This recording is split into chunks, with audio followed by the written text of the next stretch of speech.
上集就介紹到，原來幫助受情緒困擾或者有自殺想法嘅身邊人，我哋係可以運用到生命守門員嘅技巧。咁一問二應三轉介到底係啲咩嚟嘅呢？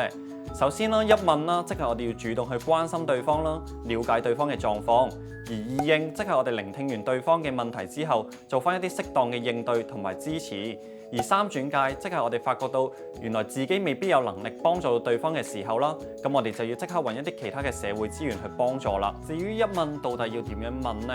其實我哋最主要嘅就係要做到主動去關心對方啦。例如問對方最近係咪有啲咩唔開心啊？係咪有啲咩困擾住自己呢？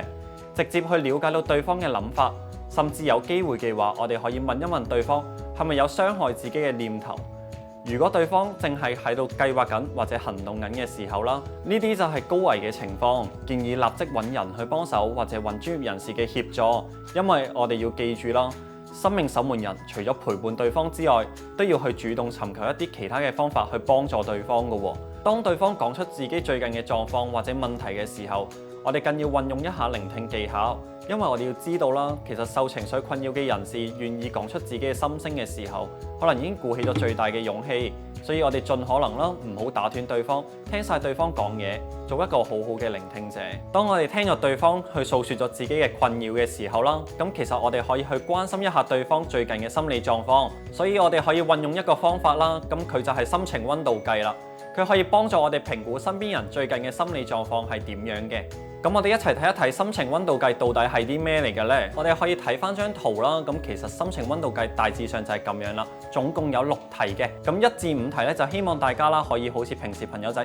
傾偈咁樣問出嚟啦。係啦，評估對方最近一個情緒狀況啊、心理狀況係點樣嘅，得出嚟嘅分數之後啦，我哋可以睇翻下面啦。咁0到5分咧，其實就係一個正常嘅範圍啦，代表你嘅朋友仔最近係 OK 嘅。如果6到9分咧，代表對方咧就可能有啲情緒困擾。咁如果我哋作為身邊人嘅話，我哋可以陪伴下對方，同對方去傾訴嘅。係啦，如果到10到14分啦，可能個問題咧就已經有少少嚴重啦。咁建議大家啦就揾翻一啲叫做專業人士嘅幫手啦，例如心理輔導員啦或者社工等等啦，去幫佢評估一下嘅。咁如果到15分以上咧，咁其實就已經係好嚴重啦。咁可能啦，去陪伴對方啦，去揾一啲專業人士嘅協助，同埋去到醫療嘅診所啦，去進行求醫嘅。有自殺想法嘅呢一 part 啦，咁其實啦，如果對方啦得出嚟嘅分數啦係1分啦或者2分啦，咁其實啦就已經係嚴重㗎啦。咁所以我哋建議大家啦，都係揾翻一啲專業人士去進行介入啦，幫一幫你身邊嘅朋友仔，因為我哋希望可以盡快去幫助到你嘅身邊人啦，令到佢可以及早走出呢個陰霾啦。最後溫馨提示一下大家，我哋喺運用心情溫度計嘅時候，唔好好似做問卷咁樣問對方，咁樣會令到對方覺得唔舒服，提高戒心，亦都會影響到我哋關心對方嘅質量。所以最佳嘅方法就係喺關心對方嘅同時，滲入心情溫度計嘅問題。當我哋同對方進行咗評估之後啦，發現到對方得出嘅分數係唔同級別嘅話呢，咁我哋咧就要因應翻對方嘅分數啦，揾翻一啲相對應嘅方法，希望可以令到佢哋啦得以有所幫助，同埋面對目前嘅難關。